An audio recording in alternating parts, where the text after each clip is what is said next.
Hey guys, Rob here with McDojoLife, and today I'm going to be teaching you how to turn these cheap pair of practice nunchucks into a practice pair of pro chucks.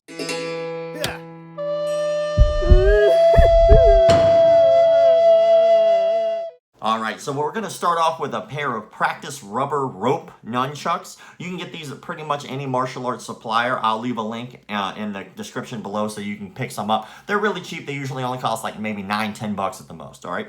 At the top, you're going to notice that there's a hole that the ropes go into. One side has a knot inside of it and the other doesn't have a knot. We're going to mess with the side that does not have the knot.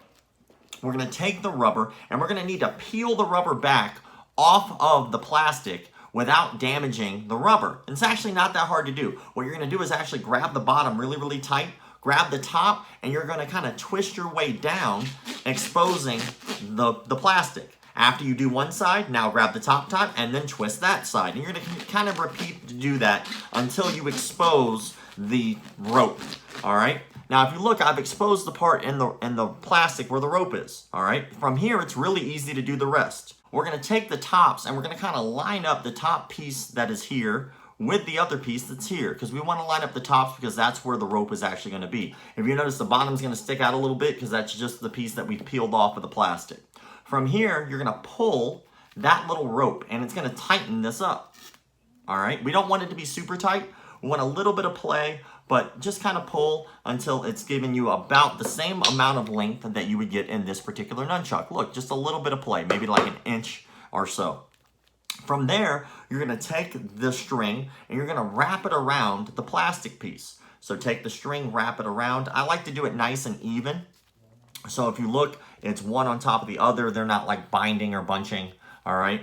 Now, once we've gotten to here, you're going to take a piece of electrical tape and you're actually going to tape that down and wrap it all the way around the nunchuck, all right? So take a little electrical tape and you're going to make that nice and tight. You want the electrical tape to kind of like mold into that space so that way the string does not come out.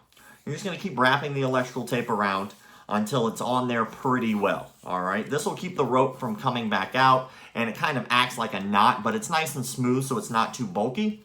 Once you get it to the point where you feel comfortable that it will not come undone, right, you kind of pop the electrical tape, and look, we've taped that piece down. Now, from here, all you need to do is get the rubber back over the top, and you're going to do it kind of like you did before. You're just going to kind of push the plastic, kind of mold it up. You know, it'll take you a second, but once you're done, I'll show you the finished product. And just like so, look, you have a nice pair of pro chucks that you've made out of a $9 pair of nunchucks. Now you can practice with those. You can do all the same stuff that we've done before. The hand rolls, the thumb rolls, the finger rolls, all the things I'll be teaching in the tutorials. You now have a shorter pair and you didn't have to break the bank to do so. So hopefully you enjoyed this. Hopefully, you know, you go out, you'll get a cheap pair, you'll get started and just have some fun doing it. Once again, don't do this with the intent of being some nunchuck badass in which you'll walk around the streets to defend yourself. Again, I say this in almost every video. This is probably the most least practical weapon ever, but I do it because I like it. I do it because it's fun. It helps me with my hand-eye coordination and my dexterity. Hopefully you're enjoying this while you're stuck at home in quarantines. Keep the martial arts legit.